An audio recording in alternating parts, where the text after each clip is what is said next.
ప్రతి విషయాన్ని మీ హృదయంలో మీరు దాచుకున్నట్లయితే, ఈ వాక్యం మనం చదువుకునేటప్పుడు ఈ వాక్యం మీ గురించే రాయబడింది, దేవుడు మీ గురించే రాయబడి ఉంచాడు.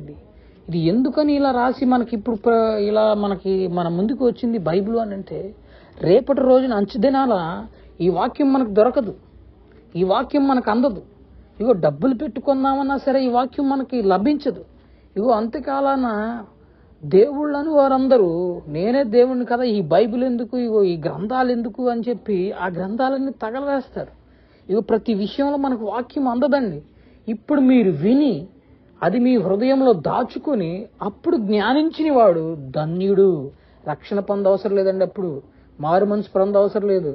దేవుడు మాటలు మాత్రం మీరు హృదయంలో దాచుకుంటే ఇగో అదే రక్షణ మీకు, అదే అంత్యకాల దినములను మిమ్మల్ని లేవనెత్తుతుంది, పరలోకములు మిమ్మల్ని చేరుస్తుంది. ఇగో వాక్యాన్ని ఇప్పుడు ఇంత సింపుల్గా ఇగో పేపర్ల మీద ప్రకటన చేసి మన చేతుల ద్వారా మన చేతుల్లో మనకి వచ్చింది, పిల్లవాడి చేతిలో కూడా ఈ వాక్యం వచ్చిందంటే ఎంత దానితో గుర్తు చేసుకోండి మీరు అందరూ. ఇగో బైబిల్ని మూలన పెట్టేయడం, ఇగో ప్రతి విషయాన్ని మనం చర్చికి వెళ్ళినప్పుడు మన బైబిల్ అవసరం అని మీరు ఎప్పుడు అనుకోవద్దండి. దేవుడి విషయంలో ప్రతిరోజు ప్రతి వాక్యము ప్రతి దినము దేవుడితో గడిపే ప్రతి క్షణం మనకు అవసరమేనండి. దేవునికి స్తోత్రం కలుగును గాక. ఎందుకు ఈ మాటల మీద చెప్తున్నానంటే, కీర్తనలు చదువుతున్నప్పుడు లేదా బైబిల్ ఎవరైనా బోధిస్తున్నప్పుడు పెడచెవుని పెట్టకుండా ప్రతి మాటను మీ నోటితో పలికి ఆ మాటను మీ హృదయంలో ఉంచుకోవాలి. దేవునికి స్తోత్రం. ఎందుకు మీ హృదయంలో ఉంచుకోవాలి? ఎందుకు ఇంత ఘనంగా ఈ బైబిల్ గురించి ప్రకటిస్తున్నారు ప్రతి జనులు? ఎప్పుడో అంతరించిపోయే యొక్క స్వార్థని ఇంతవరకు దేవుడు లేవనెత్తుకుంటూ ఎందుకు వచ్చాడు? ఇది సత్యజీవము సత్య మార్గము కాబట్టే దేవుడు మనల్ని బట్టి, ఇదిగో మన కుటుంబాలను బట్టి, ఇదిగో మన విశ్వాసాలను బట్టి, ఇగో నా ప్రజలు నశించిపోకూడదనే చిన్న కారణాన్ని బట్టి ఇగో మన వాక్యం మన దాకా వచ్చింది. ఈ 2024 సంవత్సరములు గతించిపోయాయి, 2023 సంవత్సరాలు గతించిపోయాయి, కానీ వాక్యం గతించిపోలేదు. ఇగో ఎంతో మంది రాజులు, మరి కోటాది కోట్ల ప్రజలు, ఇగో యుద్ధాలు చేసిన వారు, ఇగో ఒంటి చేతితో రాజ్యాలు లేని వారు ఉన్నారు. ఇగో మరి ఒక్క మాటతో శాసిస్తే రాజ్యాలను కోలగొట్టిన మరి రాజులెందరో ఉన్నారు. ఇవి ఎన్నో కుటుంబాలు, ఎన్నో మరి పౌలు, శేలలు, అబ్రాములు, నోవాహులు, మరి ప్రతి బైబిల్లో ఎంతమంది జీనులు, దీనత్వులు, ప్రార్థనాపరులు, ప్రార్థనా శక్తివంతులు, ప్రవక్తలు, ప్రతి ఒక్కరు నశించిపోయినా వాక్యం నశించిపోలేదండి. దేవునికి స్తోత్రం కలుగును గాక. మరి ఎందుని బట్టి ఈ వాక్యం మన దాకా చేరిందంటే, మనము నశించపోకూడదని దేవుడి ఉద్దేశం కలిగి ఉన్నాడు. అందరు దేవుడికి స్తోత్రం చెప్పండి. ఎందుకని దేవుడు ఈ ఉద్దేశాన్ని కలిగి ఉన్నాడు? ఎందుకని మన పట్ల ఇంత ప్రేమ కలిగి ఉన్నాడు? ఎందుకు ఈ అంత్యకాల దినంలో ఈ వాక్యం ఇంత ప్రకటించబడుతుంది? ఎందుకు ఈ వాక్యం ప్రతి ఒక్కరికి చేర్చబడుతుంది? ఎందుకు ఈ వాక్యం ప్రతి ఒక్కరు పాస్టర్లుగా లేవనెత్తున్నారు ఈ అంత్యకాల దినములో? ఎవరి మాటల సత్యము, ఏ మాటల సత్యము, ఏ ఒక్క మందిరము సత్యము, ఏ ఒక్క చర్చి సత్యము అనేది మనం ఇప్పుడు ప్రచారణ చేసుకుంటే, దేవుడి పట్ల ఎవరైతే ఇగో ఆవగింజ తెలుసు కదండి మీ అందరికీ, ఆవగింజంత విశ్వాసము మనకు ఉన్న ఎడల, ఆవగింజంత విశ్వాసాన్ని బట్టి మనం నడుచుకున్న ఎడల ప్రతి ఒక్కరూ దేవుడి రాజ్యంలో మనం కనబడతామండి. ఒక్క ఆవగింజంత విశ్వాసమే కాదండి, ఇగో అతనితో ఒక నిత్య నిబంధన, ఎవరితో అండి? ఆయనతో ఒక నిత్య నిబంధన కలిగి ఉండాలి. ఇగో సత్య మార్గంలో నడుస్తూ ఉండాలి. ఇగో బూతుల నిందలు ఎవరి మీద మోపకుండా ఉండాలి. మళ్ళీను మనము ఏ విధమైన ప్రార్థన, ప్రతిరోజు ప్రార్థనలో ఉండాలండి. ఏ విధమైన ప్రార్థన దేవుడి దగ్గర కోరుకోవాలి. ఇగో నన్ను సత్య మార్గంలో, సత్య జీవంలో ఇగో నడిపించి ప్రభు ఆయనతో ప్రతిరోజు సంభాషణ, మన స్నేహితునితో సంభాషణ ఏ విధంగా చేస్తామో ఆ విధంగా దేవుడితో మీరు చేయాలండి. ఈ అంత్యకాల జన్మలో ఏ రోజు మనం సజీవంగా ఉంటామో, ఏ రోజు మరణిస్తామో మనకెవరన్నా తెలుసా అండి? ఇగో మీ పట్ల నేను ఈ వాక్యం చెప్పటకు మీ మధ్య నేను నిలబడి ఉన్నాను అంటే దేవుని మహాకృపనే వాళ్ళని. అవునండి, నేను ఎప్పుడో చనిపోయి ఉండేవాడిని, ఎప్పుడో ఇగో నా సమాధి పైన మొక్కలు లేచి ఉండేయండి. ఎందుకు మీకు ఈ యొక్క చిన్న వాక్యం చెప్పడానికి నన్ను దేవుడు సృష్టించాడు మీ ఎదుట. ఇది గొప్ప విషయం అండి. నా యొక్క జీవితం పట్ల గొప్ప కార్యం అండి అది. నేను సజీవుడిగా ఉన్నాను అంటే దేవుడు మర్మం నా మీద లేకపోతే, దేవుడు ఆలోచన నా మీద లేకపోతే, దేవుడి ప్రణాళిక నా మీద లేకపోతే నేను ఇలా సజీవంగా ఉండేవాడిని కాదండి. అవునండి, దేవునికి స్తోత్రం కలుగును గాక. ఇగో దేవుడు నాతో, ఇగో నేను చనిపోయిన ఉన్నప్పుడు నాతో ఏమని మాట్లాడాడో మీరు చిన్న వాక్యాన్ని చదువుకున్నాం. ఏమని మాట్లాడాడంటే, ఒక్క నిమిషం అండి, బైబిల్ రిఫరెన్స్లోనికి వెళ్తాను. నేను కొంచెం నాకు బైబిల్ రిఫరెన్స్లోనికి వెళ్దామండి. ఎందుకని నాతో దేవుడు ఏ విధంగా నేను చనిపోయేటప్పుడు మాట్లాడాడు, ఏ విధంగా నాతో ఏ విధమైన పరిచర్య చేసుకోవడానికి మరి ఏ విధమైన ప్రణాళికడిగా ఆయన ఉన్నాడో నాకు తెలియదు. కానీ మరి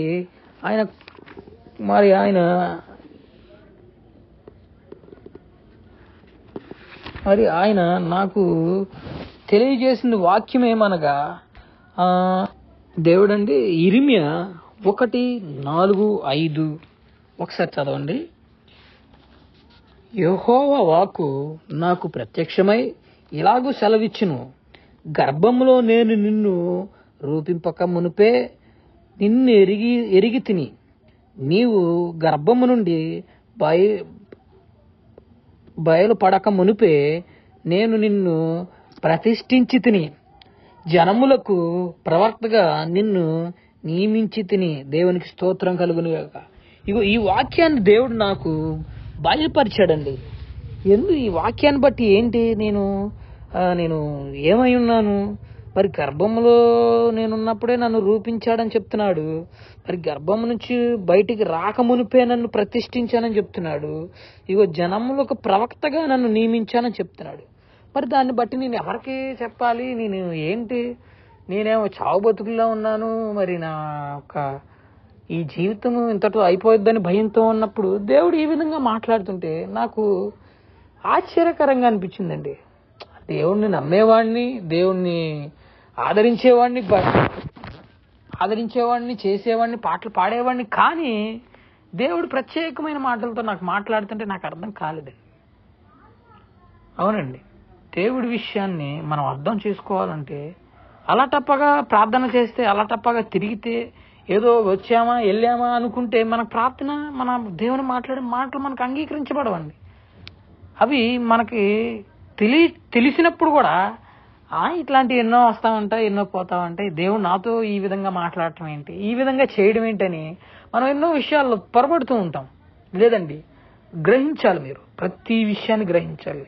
దేవుడు మాటలు ఎలా మాట్లాడతాడు, దేవుడు ప్రార్థన చేస్తే ఏ విధంగా మాట్లాడతాడు, దేవుడు ఆత్మతో ఏ విధంగా మాట్లాడతాడు, దర్శనాలతో ఏ విధంగా మాట్లాడతాడు. ఉన్నాయండి బైబిల్లో దేవుడు వీటి గురించి అన్నిటి దేవుడిలో రాయించాడు. స్వప్నం ద్వారా దేవుడు మనతో మాట్లాడతాడు. ఎందుకు మనతో మాట్లాడతాడు, ఏంటి ఆయనకి పని ఏంటి, మనతో పని ఏంటి, మనం ఏమైనా చేయగలమా, ఏమైనా సృష్టించగలమా, ఏమైనా స్థాపించగలమా? ఇవో మన దగ్గర రూపాయలు లేకపోతే ఎక్కడి నుంచి 10 రూపాయలు లేకపోతే ఎక్కడి నుంచి మనం అడ్డరోడ్డు వెళ్ళలేమండి. మన గమ్యం మనం చేరుకోలేమండి. అలాంటి ఈ జీవితమైన, ఈ వ్యక్తిగతమైన మనిషిని బట్టి దేవుడు ఎందుకు అంత ప్రణాళికలు మన పైన ఉంచాడు, ఎందుకు మనకు వాగ్దానాలు దయచేస్తున్నాడు, ఎందుకు మన ప్రార్థన నేర్పిస్తున్నాడు. ప్రతిరోజు దేవునికే ప్రార్థన చేయాలి. అసలు దేవుడు బలం ఏంటో మనకు తెలుసా అండి? దేవుడు చిటికేసి మీరందరూ మోకాళ్ళు వంచి ప్రార్థన చేయండి అంటే, ఇగో చెట్లు, చేమలు, రాళ్ళు, రప్పలు, కొండలు, పర్వతాలు, సముద్రాలు, అనేకమైనవన్నీ ప్రార్థన చేయటం మొదలు పెడతాయి, ఇంక్లూడింగ్ మనతో సహా. అంత శక్తి లేదంటారా దేవుడికి? దేవునికి స్తోత్రం కలుగును గాక. ఎంత శక్తి ఉంటే అంత సృష్టిని సృష్టించగలుగుతాడు దేవుడు. ఎంత శక్తివంతుడైతే భూమి ఆయన పాదపీఠం అవుతుంది, ఎంత శక్తివంతుడైతే ఆకాశం ఆయన సింహాసనం అవుతుంది. ఏమండి, మనకి ఇన్ని తెలివితేటలు దయచేసిన దేవుడు, మనకి ఇంత జ్ఞానమును దయచేసిన దేవుడు, ఇగో ప్రతి విషయాన్ని మన దాకా తీసుకొస్తున్న దేవుడు, ఆయన ఆజ్ఞ ఇస్తే మనం మోకరెళ్ళలేమంటారండి? ఏమండి చెప్పండి, దేవుడి విషయంలో ఎంతండి మనం? ఆయన ఆజ్ఞ ఇస్తే, ఆయన ఆలోచన చేస్తే జరిగే కార్యాలు ఎన్నో ఊహించగలమా అండి? మనం దేవుని పట్ల ఏమని ఊహించగలుగుతాం? అసలు దేవుడు మనల్ని ఎందుకు ఏర్పరచుకున్నాడు? దేవుడి పట్ల మన ప్రణాళిక ఏంటి? మనం దేవుడిని ఎందుకు స్తుతించాలి? మనం దేవుడే మనకు అసలు దేవుడు అంటే ఏంటి చెప్పండి, మీకు ఎవరికైనా తెలుసండి? అసలు మనకు దేవుడిని ఒక్క నిమిషం పక్కన పెడదామండి. దేవుడిని ఒక్క నిమిషం పక్కన పెడదాం. దేవుడి నామాన్ని బట్టి ఒక్క నిమిషం దేవుడిని పక్కన పెట్టిన ఎడలా మీరు బ్రతుకుతున్నారు? ఒక మాట చెప్పండి. మీరు మీరు మీరు నేను లేదా నా కుటుంబం లేదా మీ ప్రజలు, మీ యొక్క కుటుంబాలు, మీ యొక్క పెదనాన్నలు, పెద్దమ్మలు, మీ పితరులు, మీ తాతలు ఎందుకోసం బతుకుతున్నారు అని ఒక ప్రశ్నించండి. ప్రతి ఒక్క మనిషిని ప్రశ్నించండి. ప్రశ్నించాలి. ప్రశ్నించిన ఎడల ఏ విషయాలు లేవనెత్తుతారు అంటే, ఇదిగోనండి మా అమ్మగారు నా కోసమే బ్రతుకుతున్నారు, లేదా నేను మా అమ్మగారి కోసమే బ్రతుకుతున్నాను, లేదా నేను మా నాన్నగారి కోసం బ్రతుకుతున్నాను, లేదా నేను తన కోసం, నేను అతని కోసం, నేను ఇంకొకరి కోసం బ్రతుకుతున్నాను అని చెప్తాం. కానీ ఎందుకోసం బ్రతుకుతున్నాం అనేది మన దగ్గర క్వశ్చన్, ఒక ఆన్సర్ అనేది మన దగ్గర ఉండదండి. బ్రతికితే ఒక మనిషి కోసం బ్రతుకుతాం, లేదంటే డబ్బు ఉంటే బ్రతుకుతాం, లేదా ఈ జీవితం ఇంతే బ్రతకాలి కాబట్టి మనం బ్రతుకుతాం. అంతేగాని ఏంటి మనం బ్రతకడానికి కారణం? ఒకటి, మన కుటుంబాన్ని చూసుకోవడానికేమో మనం బ్రతుకుతున్నామేమో అని బ్రతుకుతాం, లేదా మా దగ్గర ఎంత డబ్బు ఉంది, అన్ని మనం చేయాలి, లారీలు ఉన్నాయి, బస్సులు ఉన్నాయి, ఆటోలు ఉన్నాయి, ఈ కుటుంబాన్ని నడుపుకోవాలి, సంపాదించుకోవాలి, అందరి మధ్యలో మనం గొప్పవాళ్ళం, మనం ఎంతకంటే గొప్పవాళ్ళం మనం అనిపించుకొని శిల్పాల మనతో పెట్టించుకోవడం కోసం బతుకుతాం. ఇంకేమైనా ఉన్నాయండి మీ దగ్గర చెప్పండి? మనం బ్రతికినందుకు ఈ చిన్న చిన్న కారణాలే. దేవుడు మరణించినందుకు కారణం ఏమైనా ఉందా మీ దగ్గరికి? ఎవరికైనా తెలుసా? అందరూ అంటారు దేవుడు మన పాపుల కోసం మరణించాడు, మన కోసమే మరణించాడని గొప్పగా నువ్వు చెప్తావు. కానీ నీ కోసం మరణించడానికి ఆయన ఏంటి? అసలు నువ్వెవరు? ఆయనేంటి, నువ్వెవరు? ఆయన దేవుడే, సరే గొప్ప మహిమ గల దేవుడే, కానీ నువ్వెవరు?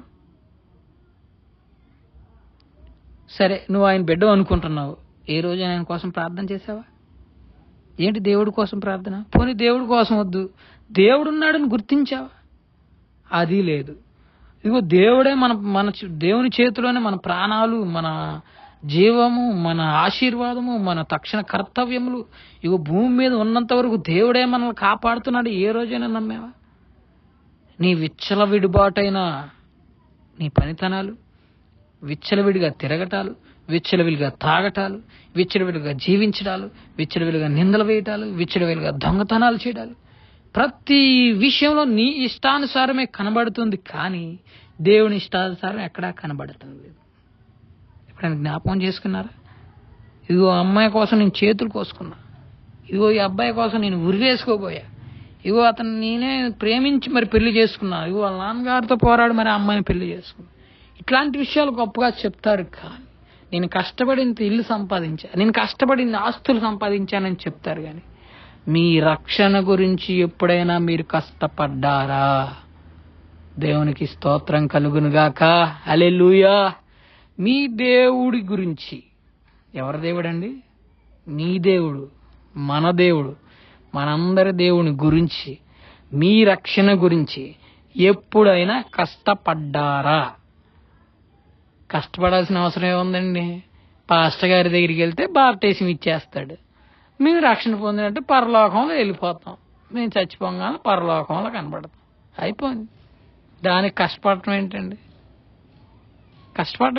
దానికి తప్పు. మీరు ప్రతి ఒక్క ఆలోచన తప్పండి. భూమి మీద పుట్టిన ప్రతి ఒక్క మనుషుల ఆలోచన నీవు తప్పు. ఈ దేవుడు ఈ విధంగా ఆజ్ఞాపిస్తే ఆనాటి జనులు ఎప్పుడో మరి మనకు మోకరించి రక్షణ పొంది దేవుడి రాజ్యంలో మరి ఇప్పుడు ఉండేవాళ్ళు కదా. 2023 సంవత్సరములు ఎందుకు గడుచుకుంటూ వచ్చాయండి చెప్పండి? 2023 సంవత్సరములు ఎందుకు గడిచాయి చెప్పండి? దేవుడి విషయంలో ఆయన ప్రణాళిక ఇస్తే ఏంటి, భూమి ఆకాశము స్తంభించిపోతాయి, సముద్రాలు నిలిచిపోతాయి, జీవవాయువు ఆగిపోతుంది, పర్వతములు సైతం భూగర్భ జలములోకి ఇంకిపోతాయి. కానీ అంత శక్తి గల దేవుడు మన పట్ల ఏం ఉద్దేశం కలిగి ఉన్నాడు చెప్పండి? ఏ ప్రణాళిక కలిగి ఉన్నాడు? దేవుడి ఉద్దేశం మీకు తెలిస్తే, దేవుడి ప్రణాళిక మీకు తెలిస్తే, ఇదిగో మీరు ఆయన్ని విడిచి వెళ్ళరండి. ఎప్పటికీ మీరు దేవుడిని విడిచి వెళ్ళరు. ఏంటి ఆయన ఉద్దేశం, ఆలోచన అంటే, ఇగో ప్రతి మనుషుడు వ్యక్తిగతంగా తన హృదయంలో, తన హృదయమైన మైండ్లో ఇదిగో నా దేవుడు, నా తండ్రి అని ఎరగాలి ఆయన్ని. ఎలాగండి? ఇగో మీ తల్లిని ఎలా గుర్తుపడతారో, మీ తండ్రిని ఎలా గుర్తుపడతారో, మీ చెల్లిస్తారు, మీ సహోదరుని ఎలా గుర్తుపడతారో, అలాగూన నీ మనసులో నీ వ్యక్తిగతంగా దేవుణ్ణి మరిచిపోకుండా గుర్తుపట్టాలండి. అది ఎట్లా గుర్తుపడతారండి? ప్రతిరోజు ప్రార్థనతో, ప్రతిరోజు చేసే జ్ఞానముతో, ప్రతిరోజు చేసే మాట్లాడే మాటలతో, ఇగో ఇతను నా కుమారుడు అని ప్రజలకు తెలిసేలాగా మీరు ఆయన్ని ఎరిగి ప్రతి దినమున నడుచుకోవాలి. దేవునికి స్తోత్రం కలుగునుగాక. ప్రతి విషయంలోనండి. మనం బయటికి వెళ్తున్నాం, ప్రార్థన చేయి. ఇగో నా తండ్రి ఉన్నాడు, ఇగో నా తండ్రి నా వెంట వాస్తా ఉంటాడు, ఎప్పుడు నన్ను వేడడు, నన్ను చెయ్యి వేడడు, ఇగో నాయన ఏ ప్రమాదంలో పడకుండా నన్ను కాపాడని ప్రార్థన చేయి. చిన్న రాయను నీ గాలి గోటికి కూడా తగలనివ్వడండి దేవుడు. దేవునికి స్తోత్రం కలుగును కాక. ఒకవేళ తగిలిందా, దేవుని ఏదో మహిమపరచడం కొరకే నీకు జరుగుతుంది. దేవునికి స్తోత్రం. నీకు ఏదైనా రోగం పుట్టిందా, నీకు ఏదైనా ఆలోచన పుట్టిందా, ఇగో దేవుడి వలన నువ్వు శ్రమల్లోని పడిపోయావా, ఇగో మరి ఇంకా ఏ ఆలోచన, ఇతర ఆలోచనల ద్వారా ఇగో శ్రమల్లో పడిపోయి నువ్వు కొట్టుకుమెట్లాడుతూ, ఇగో అప్పుల పాలై, నిందల పాలై, ఇగో అవసరతలు తీరక, ఇగో తిండి దొరక్క, ఇగో నిందల మోపుకునుచు, ఇదిగో ఇతరులతో దూషించుకుంటూ నువ్వు బ్రతుకుచున్నావా? జ్ఞాపకం చేసుకో, ప్రభు అయిన యేసు నీ కొరకు ఒక రక్షణ వలయాన్ని సిద్ధపరిచి ఉంచాడు, ఒక మందిరముని ఏర్పరిచి ఉంచాడు, ఒక యాజకుని ఏర్పరిచి ఉంచాడు, ఒక స్వస్థత కలిగే ప్రాంతాన్ని నీకు ఏర్పరిచి ఉంచాడు. దేవునికి స్తోత్రం కలుగునుగాక. మీకు రోగము పుచ్చినప్పుడు దేవుడు మాట్లాడతాడు చూడండి.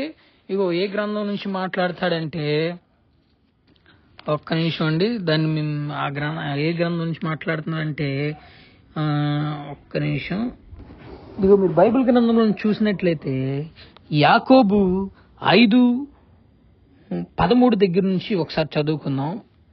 మీలో ఎవడైనను శ్రమ సంభవించిన అతడు ప్రార్థన చేయవలెను, ఎవడైనను సంతోషము కలిగిన వాడు కీర్తనలు పాడవలెను. మీలో ఎవడైనను రోగి ఉన్నాడా, అతడు సంఘపు పెద్దలను పిలిపించవలెను, వారు ప్రభు నామాన అతనికి నూనె రాసి అతని కొరకు ప్రార్థన చేయవలెను. దేవునికి స్తోత్రం కలుగునుగాక.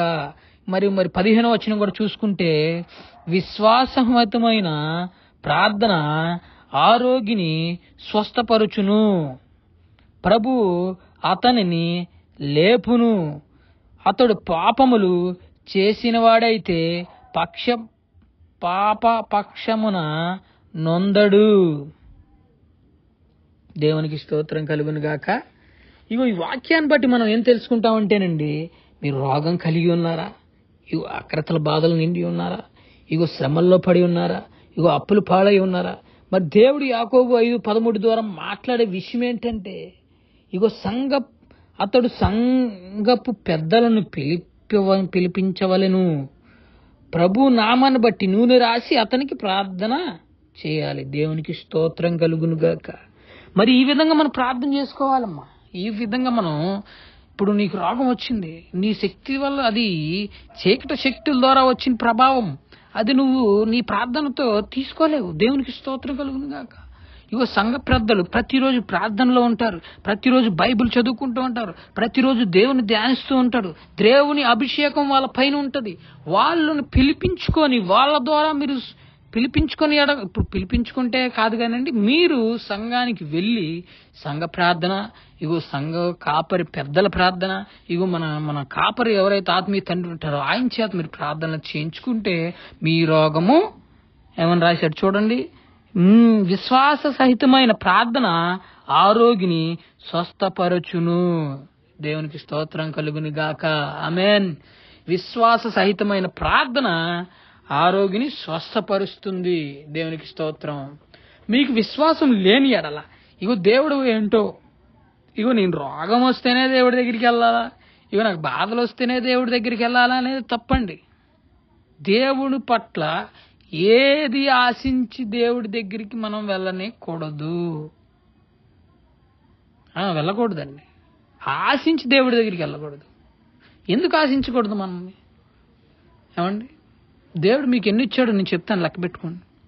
ఒకటే, మనల్ని పుట్టించాడు, మనకి జీవం, ఆధారం, తల్లిదండ్రులు, తమ్ముడనులు, మరి మనం సృజించడానికి, మనం నివసించడానికి ఇల్లు, తిండి, నిద్ర, బట్టలు, మనం పని చేసుకోవడానికి పని, ఇవన్నీ దేవుడు తన స్వహస్తాలతో సృష్టించి మనల్ని భూమి మీదకి ఇచ్చినందుకు ఇంకేం ఆశిస్తాం చెప్పండి?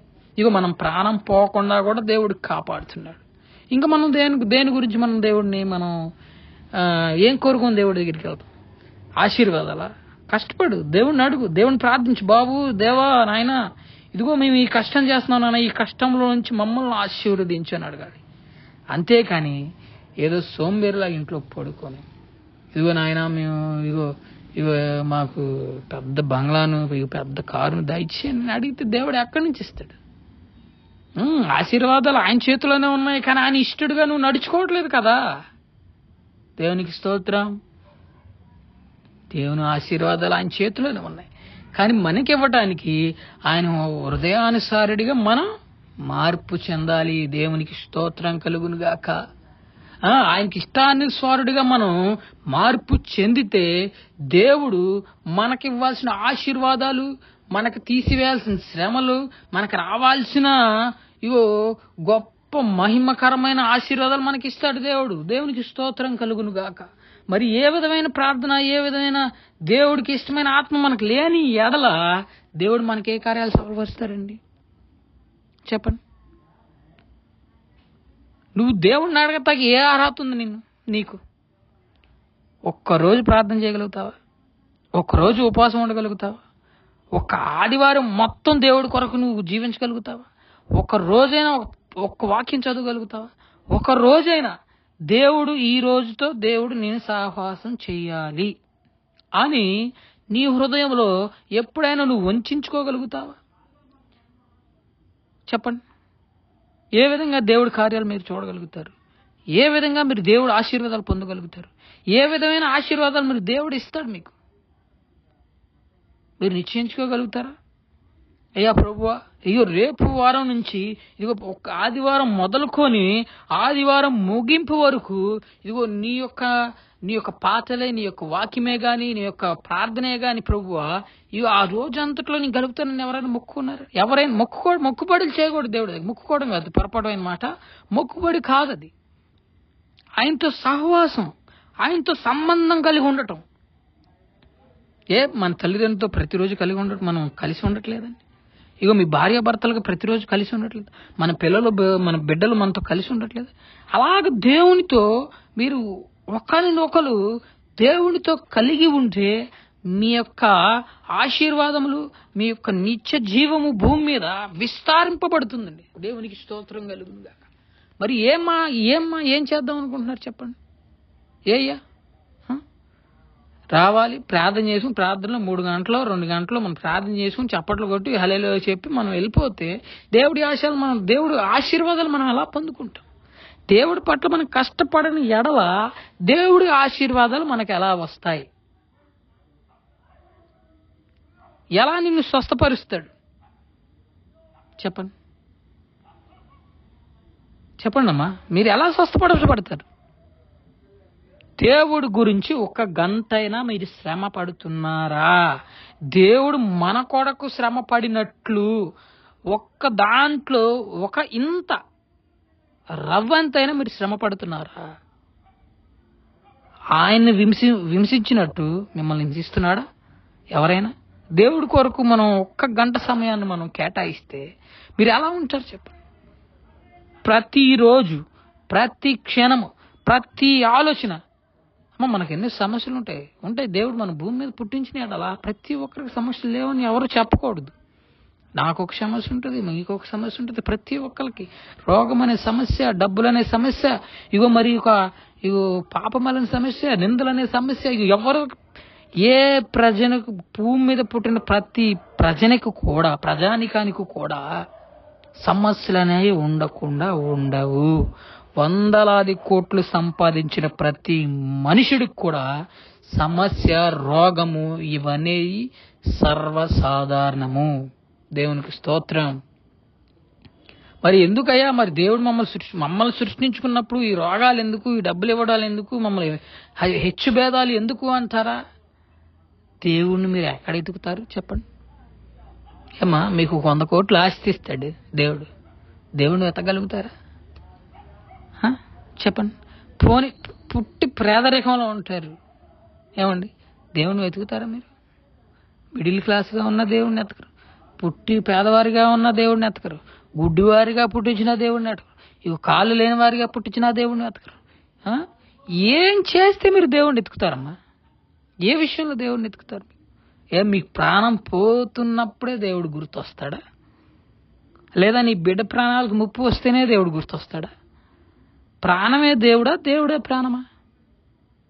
ప్రాణాలు సృజించిన వాడెవడు? ఆయన. మన ప్రాణాలు ఎవరి చేతుల్లో, ఎవరి గుప్పట్లో ఉన్నాయి? ఆయన చేతిలో. మరి ప్రాణం దగ్గర పోతుంది అని దగ్గర పడినప్పుడే కాకుండా అంతకుముందే దేవుని తెలుసుకోవచ్చు కదా మీరు. ఎవరు నిజమైన దేవుడు? ఎవరిని మన ప్రాణాలను కాపాడాడు? ఓకే, మన ప్రాణాలను భూమి మీద ఎవడో కాపాడువాడు లేడు, ఇంక్లూడింగ్ దేవుడితో సహా. మన ప్రాణాలు ఎప్పటికైనా పోవాల్సిందే, దేవుడు మన ప్రాణాలు తీయాల్సిందే లేదా పోవాల్సిందే. కానీ మనకు నిత్య రాజ్యము అనేది ఒకటి ఉందని మీరు ఎవరైనా గ్రహించగలుగుతున్నారా? నీ ఇష్టాసరమైన జీవితం నీది, నీ బిడ్డ ఇష్టాసరమైన జీవితం నీ బిడ్డది, నీ కుటుంబ ఇష్టాసరమైన జీవితం నీ కుటుంబాన్ని. దేవుడు మనం ఇక్కడ మరణించగానే పరలోకంలో మనకు ఒక జీవితం ఉంది. ఆయన అక్కడుండి మన రాజ్యాన్ని స్థాపిస్తున్నాడు. మనం అక్కడికి చేరవలసిన మనుషులమై ఉన్నామని మీరు ఎప్పుడైనా తెలుసుకుంటున్నారండి? చెప్పండి అమ్మా. ఏ విధమైన మీకు ప్రార్థనా శక్తులు ఉన్నాయి? మీరు ఎన్ని సంవత్సరాలుగా ప్రార్థనకు వస్తూ ఉన్నారు? ప్రతి ఒక్కొక్కరు కానీ, ఒకరు 2 సంవత్సరాలు, ఒకరు 3 సంవత్సరాలు, ఒకరు 10 సంవత్సరాలుగాను, ఒకరు 15 సంవత్సరాలుగా ఉన్నారు. ఎంతమంది మీరు ఎన్ని సంవత్సరాలుగా ప్రార్థనలో ఉన్నా కానీ మీరు దేవుణ్ణి ఎరిగి ఉన్నారా? దేవునికి స్తోత్రం. దేవుణ్ణి ఎరిగి ఉండటం అంటే మీకు చెప్పాను కదండి, ప్రార్థన, సత్య మార్గము, అబద్ధాలు మాట్లాడకపోవడం, నిత్య జీవంలో నడవటం, ప్రతి విషయంలో దేవుడితో అంటుకట్టి ఉండటం, బయటికి వెళ్తున్నప్పుడు ప్రార్థన చేయడం, రావటున్నప్పుడు ప్రార్థన చేయడం, చిన్న సమస్య కూడా దేవుడికి అప్పచెప్పడం, చిన్న సమస్యలో కూడా దేవుడిని నిలబెట్టడం నేర్చుకున్నవారు దేవుడితో సహవాసం చేసినట్టు. ఏమండి, ఎంతమంది ఉన్నారు చెప్పండి? మీ వల్ల అవుతుందా? మీ వల్ల చేయగలుగుతున్నారా? మీరు ఈ విధమైన ప్రార్థనలు కలిగి ఉంటే మాత్రమే ఏకైక దేవుడున్నాడు అని మీరు తెలుసుకుంటేనే, ఏకైక దేవుడు, ఏకదేవుడు. ఏమండి, దేవునికి స్తోత్రం. ఏకైక దేవుడు, ఏకదేవుడు ఉన్నాడు కాబట్టే ఆయన మన కొరకు పరలోకమును సిద్ధపరచుచున్నాడు. దేవునికి స్తోత్రం. సిద్ధపరచం కాదండి, పరలోకం సిద్ధమైపోయింది. ఆయన రాకడ సమయంలో ఉన్నాడు. ఏమండి, గేటు తలుపు వెనకే ఉన్నాడు. ఎప్పుడు ద్వారాలు తెరుస్తాడో తెలియదు, ఎప్పుడు ఆయన బోర శబ్దం ఊతాడో తెలియదు, ఎప్పుడు మనం ఎప్పుడు మరణిస్తామో మనకు తెలియదు. ఆయన ద్వారాలు తెరిసిన వెంటనే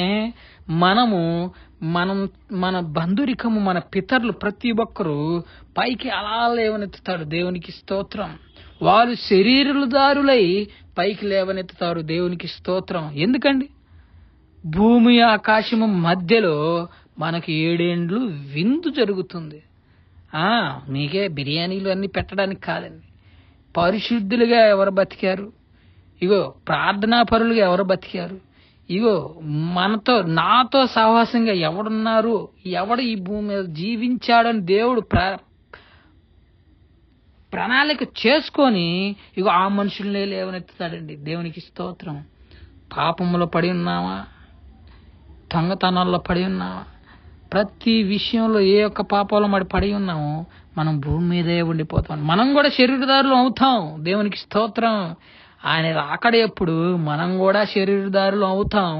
కానీ ఒక విషయం, మంచి హృదయము, మంచి ప్రవర్తన, మంచి యొక్క దేవుడితో సహవాసం కలిగి ఉన్నారు. పైకి ఆకాశంలో 7 సంవత్సరాలు విందులో పాల్గొంటారు. మరి 7 సంవత్సరాలు భూమి మీద ఉన్న వారందరికీ శ్రమలు రాబోతున్నాయి. దేవునికి స్తోత్రం కలుగును గాక. 50 కేజీల వడగండ్లు, నిప్పుగండ్లు, సముద్రపు నీరు, ఓ భూకంపములు, ఓ మిడతల దండ్లు, కప్పలు, దేవునికి స్తోత్రం కలుగును గాక. ఆ విచారమైన ఇగో భూమి ముక్కలుగా చీలిపోతుంది. ఇగో భూమి అంతరంగములు మనకు కనబడతాయి. ఇగో నరకమనే ఇగో భూమిలో ఆ మధ్యలో ఉన్న నరకం అనేది మనకు కనబడుతూ ఉంటది. ఇగో అప్పుడు మీరు దేవుడు అలా వెళుతున్నప్పుడు దేవుడిని మనం చూసి ఇగో ప్రభువా మమ్మల్ని రక్షించి ఇప్పుడు నిన్ను ఎరిగి ఉన్నాము అని గోల చేసినా సరే దేవుడు మనకెళ్ళి ఇగో మీరెవరు అని మనల్ని అడుగుతాడంట. దేవునికి స్తోత్రం. ఎంత భయంకరమైన సంఘటనలు అండి అవి. మనం తలుచుకుంటేనే మన ప్రాణాలు పోగొట్టుకునే తప్పుడు ఇగో మనం మారు మనసు పొంది ఇగో ఆయనతో సహవాసం కలిగి ఉంటే ఆయన మనల్ని లేవనెత్తాడు. దేవునికి స్తోత్రం. అలా దేవుడు వెళ్తున్నప్పుడు మనల్ని గుర్తు చేసుకుంటాడు. ఈ కుమారుని నా బిడ్డ, ఈ కుమారుని కుటుంబాన్ని నేను కాపాడాలి అని దేవుడు మన పట్ల ఒక ప్రణాళిక కలిగి ఉంటాడండి. దేవునికి స్తోత్రం కలుగును గాక. అవునండి, దేవుడు అలా వెళ్తున్నప్పుడు ఇగో ప్రతి ఒక్కరిని చూస్తాడండి. ఆయన కంటికి మరుగైనదంటే ఏదీను దేవుడికి లేదు. దేవునికి స్తోత్రం కలుగును గాక. ఇగో నిన్ను చూస్తాడు, నన్ను చూస్తాడు, పాపం పొందిన వాళ్ళు చూస్తాడు, అక్రతలు చేసిన వాళ్ళు చూస్తాడు, అందరినీ చూస్తాడు. కానీ అతను హృదయాంచరంగా ఎరిగి అతనితో సావాసం కలిగి ఉన్న మాత్రమే ఆకాశము భోజనపు బల్ల మీద మనం ఉండగలుగుతాం. దేవునికి స్తోత్రం. అలాగూ భూమి మీద ఉన్న 7 ఏండ్ల శ్రమలో ఎవ్వరను ఇగో ఎన్ని కోట్లు ఇచ్చినను, ఎంత సంపాదన ఆయనకి తారపోసినను, ఇగో దేవా ఇప్పుడు మేము నమ్ముతున్నాం ప్రభు అని ఎంత మొత్తుకున్నను ఆయన మన పట్ల కనికరము చూపడు. నువ్వు ఎవ్వడు అని ఆయన మనల్ని అడిగిన ఎడలా మన ప్రాణం ఎందుకుందో అని మనం చచ్చిపోతుంటే మన చావువడం మన దరి చేరదు. దేవునికి స్తోత్రం కలుగును గాక. అర్థమైందండి? మనం ఇవన్నీ పడే బదులు మనమే చచ్చిపోతే పోయిద్ది కదా అని మనం చనిపోవాలనుకుంటే ప్రాణం మనల్ని వీడి ఇగో దేవుని చేతిలో ఉంటది. దేవునికి స్తోత్రం. ఎక్కడ ఉంటుందండి మన ప్రాణం? దేవుని చెప్పు చేతుల్లో ఉంటాయి మన ప్రాణాలు. సాతానుగాడి చేతుల్లో ఉండవండి. ఈ కాలంలో సాతానుగాడి చేతుల్లో ఉన్న ప్రాణము, మన జీవము ఆయన ఆజ్ఞాపిస్తేనే మన ద్వారా మన దగ్గరికి చేరగలుగుతాయి. దేవునికి స్తోత్రం. ఆ రోజు మనం ప్రాణం తీసుకున్నామన్నా మన ప్రాణం మన నుండి విడిపోయి పారిపోతుంది. దేవునికి స్తోత్రం. 7 ఏళ్ల శ్రమ మనం అనుభవించి పాతాళములోకి తొక్కబడేంత వరకు, మనం అగ్నిలో పడేంత వరకు మన శరీరం నుంచి మన ఆత్మ వేరవదు. దేవునికి స్తోత్రం. మన శరీరం నుంచి ఏమి వేడదండి? మన ఆత్మ వేరు చేయబడదు. హల్లెలూయా. 7 ఏళ్ల శ్రమ ముగిసిన తర్వాత మన శరీరం నుంచి మన ఆత్మను దేవుడు బందీలుగా చేసుకొని ఆయన అగ్నిజ్వాలల్లో పడవేస్తాడు. అప్పుడు మన వ్యవహారం ఎలా ఉంటదంటే అండి, అక్కడ అగ్ని ఆరదు, పురుగు చావదు. దేవునికి స్తోత్రం. అదేంటండి అగ్ని ఆరదు, పురుగు చావదు? మరి ఎట్లాగండి మనం ఇంకెంతకాలం అక్కడ అగ్నిగుండంలో పడి ఉండాలి? అగ్నిగుండంలో మళ్ళీ ఇంకెన్ని సంవత్సరాలు మేము జీవిస్తే మళ్ళీ మేము పుడతామండి? మళ్ళీ పుట్టడానికి మనకు రోజులు లేవు, ఇంకేమి ఉండవండి. మనం ఇక్కడ ఈ కొంతకాలమే జీవితాన్ని మనం జీవిస్తాం, కానీ అక్కడ జీవితకాలం. ఇక మనకు అక్కడ మరణం అనేది ఉండదండి. దేవునికి స్తోత్రం. మన ఆత్మకి మరణం అనేది ఉండదు. మన శరీరానికి మాత్రమే మరణాన్ని దేవుడు విధించాడు. కాబట్టి మనం దేవుడి విషయంలో ఎంత శ్రద్ధ భయభక్తులు కలిగి ప్రార్థనలో అతనితో సహవాసం చేయగలుగుతామో అప్పుడు మనం దేవునితో పైకి పరలోకమునికి లేదా ఆకాశ మండలంకి ఎత్తబడతాం. దేవునికి స్తోత్రం కలుగును గాక. మనకి నరకంలో ఉన్నప్పుడు ఏంటి, మనకి ఇంక మనకు బ్రతుకుండదు, ఇక జీవము అనేది మనకు ఉండదు. ఆ నరకంలోనే మనం 1000 ఏండ్లు పరిపాలన జరిగింది మళ్ళీ దేవుడి రాజ్యంలో. ఆ 1000 ఏండ్లు ఆ నరకంలో మనం పడి ఉండవలసిందే. ఇక మనకు జీవం అనేది ఉండదు, మనకు జీవం అనేది ఇక మనకు సంభవించదు. మరి ఈ భూమి మీద నుంచి ఎత్తబడిన వారు ఏమవుతారండి మరి అని అడిగిన ఎడల వాళ్ళు 7 సంవత్సరాలు మధ్యాకాశంలో విందు జరుపుకున్న తర్వాత పరలోకమునికి వెళ్లి అక్కడ కొన్ని దినములు గడిపిన తర్వాత ఈ భూమిని మళ్ళీ నూతనముగా దేవుడు సృష్టించి వాళ్ళని ఇక్కడికి తీసుకువచ్చి దేవుడు కూడా మనతో ఉండి 1000 ఏండ్ల పరిపాలన జరుగుతుంది. దేవునికి స్తోత్రం కలుగును గాక. దేవునితో 1000 ఏండ్ల పరిపాలన. అప్పుడు సూర్యుడు ఉండదు, ఇగో చంద్రుడు ఉండడు. దేవుడే ఏకంగా ఒక్కడే దేవుడై ఉండి అగో వెలుగుగాను, ఇగో రాత్రి చీకటిగాను, ఇగో మనకి ప్రతి ఒక్కటి దేవుడై ఉంటాడండి. మనకు ఆకలికి దప్పుకులు ఉండవు. ఇగో మనం ఏ విధంగా ఉంటామంటే ఆనాడు ఆదాములు ఏదైనా తోటలో ఏ విధంగా నివసించారో అటువంటి బ్రతుకు దేవుడు మనకిస్తాడండి. చూడండి, మనం ఈ కొద్ది రోజులు బ్రతికే జీవితాన్ని మనం మన ఇష్టాధారంగా బ్రతుకుతుంటే మనం ఏ బ్రతికి కోల్పోతున్నామో మీకు తెలుస్తుందండి. జ్ఞాపకం వచ్చిందండి. మనం 70 ఏళ్ళు బతుకుతున్నాం. మన జీవితం 70 ఏళ్లతో ముగింపు అయిపోతుంది, మనిషి అనే జీవితం. కానీ ఆత్మ అనే జీవితం మరి ఎన్ని వందల ఏండ్లు బతకాలండి. దేవునికి స్తోత్రం కలుగును గాక. పడితే నరకంలో లేదా దేవుని దగ్గర ఏది ఎంచుకుంటారు మీరు చెప్పండి? నరకంలో పడినవాడు వాడికి ఇక జీవం ఉండదండి. అదే దేవునితో సహవాసమై బ్రతికి దేవునితో ఉన్నవాడు మళ్ళీ శరీరధారి, మళ్ళీ దేవుడితో 1000 ఏండ్ల పరిపాలనతో, నూతనమైన భూమితో, నూతనమైన సృష్టితో దేవుడితో కలిసి దేవుడితో 1000 ఏండ్లు గలుపుతాడు. దేవునికి స్తోత్రం కలుగును గాక. ఏమండి, ఆకలి దప్పుకులు ఉండవు, డప్పు బాధలు ఉండవు, మన ఆస్తి కోటటాలు ఉండవు, తమ్ముడు వేదాలు ఉండవు, అన్న వదిలిన నిందలు ఉండవు. ఆనాడు ఏదోను తోటలో ఏ విధమైన బ్రతుకు బ్రతికామో ఆ విధమైన బ్రతుకు మనకి 1000 ఏండ్ల పాటు దేవుడు మనకు కలగజేస్తాడు. ఆ 1000 ఏండ్ల తర్వాత మనకు మరణం ఉంటుందా అంటే ఉండదు. ఎందుకంటే దేవుడు మనతో పాటు సజీవునిగా శరీరధారై మనతో సజీవ సహవాసం చేస్తాడు. కాబట్టి దేవునికి స్తోత్రం కలుగును గాక. ఇగో మీరు ఇప్పుడే ఈ క్షణమే మారు మనసు పొంది ఇగో దేవుడితో అనుసంధానం, దేవుడితో సహవాసం, దేవుడితో ప్రార్థనా శక్తి, దేవుడి వరములు, దేవుడి యొక్క ఇచ్చే ప్రతి మాట తునీకరించకుండా దేవునితో సహవాసం కలిగి నువ్వు నిలబడితే నువ్వు బ్రతికినంత కాలము దేవుడితో నిలబడిన ఎడల దేవుడు నిత్యరాజ్యంలో నువ్వు కనబడతావు. దేవునికి స్తోత్రం కలుగును గాక. ఎవరు నిశ్చయించుకోరు చెప్పండి? తాత్కాలికమైన జీవితం మనకు కావాలా? పరలోకంలో నిత్యము కలిగించే మీ జీవితం మీకు కావాలా? ఏమండి, ప్రాణసహితమైన ప్రాణము మీకు అవసరమైతే నిత్య జీవంతో ఉండే ప్రాణం మీకు అవసరం లేదా? ఏమండి చెప్పండి. ప్రాణాసహితమైన ప్రాణం ఏ రోజు పోతుందో, నైట్ 10 గంటలకా 10ంటికా తెల్లారంగానే, నైట్ 2 రోజులు 3 రోజులు, మరి 50 సంవత్సరాలకు 40 ఎప్పుడు మరణిస్తామో నీటి వంటి బుడగవలే మనం ఇక్కడ బ్రతుకుతున్నాం. దేవునికి స్తోత్రం. అదే మన ఆత్మ మాత్రం దేవుడి దగ్గర నిత్యము ఆయన సేవిస్తూ ఇగో నీటి కాలువల వారిన పాతిన మొక్క వలె ఎల్లకాలము దేవుడితో సజీవంగా నడుచుకుంటుంది. కాబట్టి అది మనకు కావాల్సిన నిత్య జీవము, నిత్య మార్గము. దేవునికి స్తోత్రం. అదండి మనకు కావాల్సింది. ఈ లోక వ్యసనాలు, లోక సంబంధమైన విషయాలు, లోక సంబంధమైన డబ్బు, లోక సంబంధమైన సంబంధాలు మనకు అవసరమండి. ఓ నిందల పాలవుతావు, ఓ రోగాల పాలవుతావు, మరి ఈ విధమైన నిందలు వస్తాయి.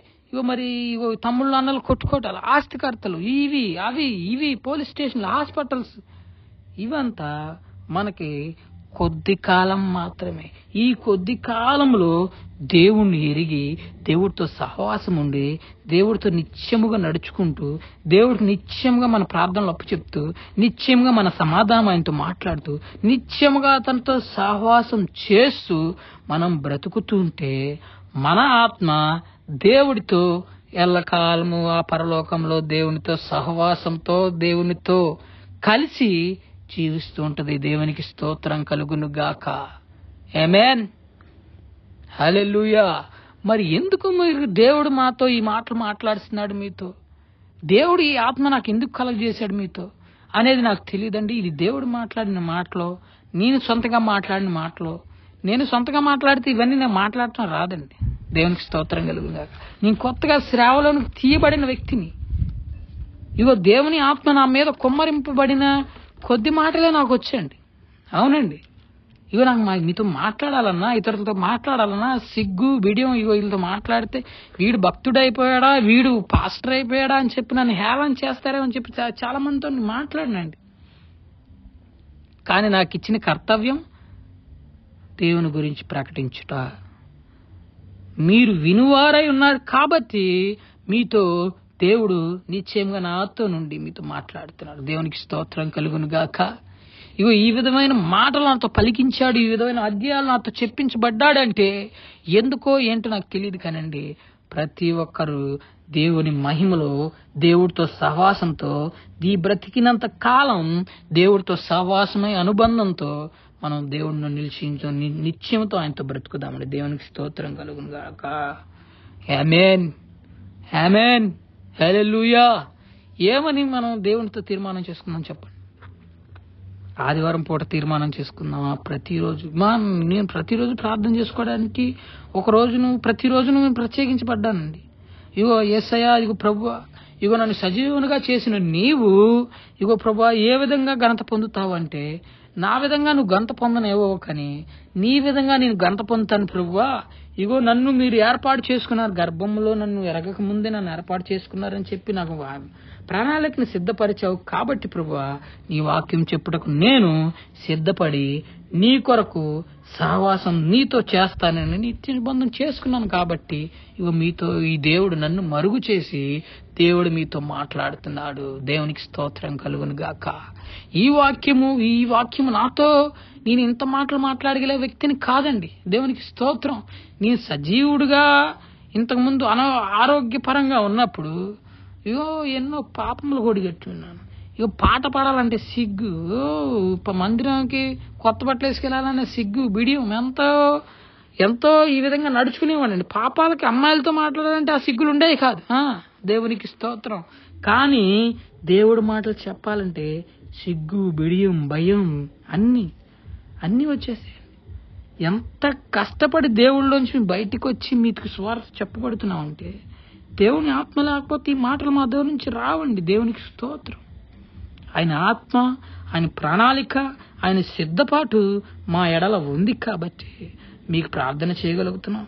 మాకు వస్తాయండి రోగాలు, బాధలు, నిందలు. ఈ పాస్టర్ ఇంతకుముందు ఇంత వెధవ, ఇప్పుడు పాస్టర్ అయ్యాడంటే పర్వాలేదే అనుకునే వాళ్ళు చాలా మంది ఉంటారు. నేను ఇప్పుడు ప్రార్థన చేయించుకోవడానికి వస్తారు. అమ్మ నాకు ఈ ప్రార్థన అవసరాలు కావాలని ప్రార్థన చేయించుకుంటారు. ఏంటయ్యా వాళ్ళు మమ్మల్ని అడుగుతారండి, ప్రార్థనలు అడుగుతారు. అయ్యా వాళ్ళు ఏ సమస్య వచ్చారంట అయ్యగారు, కొంచెం చెప్పండి అయ్యగారు. అమ్మ లేదమ్మా ఏదో అప్పులు పోయాలంట, వాళ్ళ అబ్బాయి ఏదో చేశాడంట, అప్పులు పోయాలంటే వీళ్ళకి చెప్పినందుకు వీళ్ళు ఊరంట చెప్పి పలానా పాస్టర్ చెప్తేనే మాకు తెలిసిందమ్మా, లేకపోతే మాకెక్కడ తెలిసేది ఈ విషయాలు అని చెప్పి పాస్టర్ మీద ఎందుకు మోపేవాళ్ళు లేరా?